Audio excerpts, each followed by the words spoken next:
to put 150 per. মুস্তাফিজুরের কারণে আমরা match হেরেছি। সংবাদ সম্মেলনে এসে কি বললেন আফগান অধিনায়ক মোহাম্মদ নবী বললেন মুস্তাফিজুরে আমাদের ম্যাচ হারিয়েছে।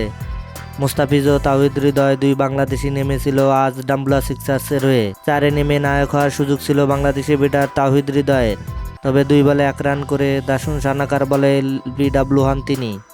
ভাগ্য পক্ষে থাকায় নেক স্টাম্প আলতো শুয়ে যাওয়া বলে আউট হয়ে ফিরতে হয় সাজঘরে। অবশ্যই এটা আউট ছিল না বলে মনে করেন অনেকেই। রান ডিফেন্ডে নেমে মুস্তাফিজুর রহমান নিজের করা প্রথম বলেই স্বীকার করেন উইকেট। চতুর্থ ওভারে বল হাতে নিয়েই সাজঘরে ফেরান মোহাম্মদ হারিসকে। নিজের বলে নিজেই ক্যাচ ধরেন তিনি। যদিও একই স্পেলে নিজের পরের ওভারে ছিলেন খরুসে। দিনের চান্দিমাল ফিজের একই ওভারে হাঁকান একটি ছক্কা ও 2টি চার। মুস্তাফিজকে অধিনায়ক আবারও বল তুলে দেন 16তম ওভারে।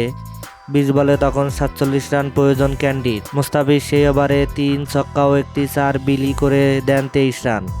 এরপর তার উপর চড়াও হন সানাকা। তাতেই ম্যাচ ফসকে যায় ডাম্বুলার হাত থেকে। আর এতেই রাগান্বিত হন ডাম্বুলা সিক্সার্সের অধিনায়ক মোহাম্মদ নবী বললেন মুস্তাফিজ আমাদের ম্যাচটা শেষ করে দিল। দর্শক, আপনি কি মনে করেন মুস্তাফিজের কারণে এই ডাম্বুলা সিক্সার্স হারলো? তাহলে অবশ্যই আপনার মূল্যবান মতামত কমেন্ট বক্সে জানিয়ে দিবেন। ধন্যবাদ। আল্লাহ হাফেজ।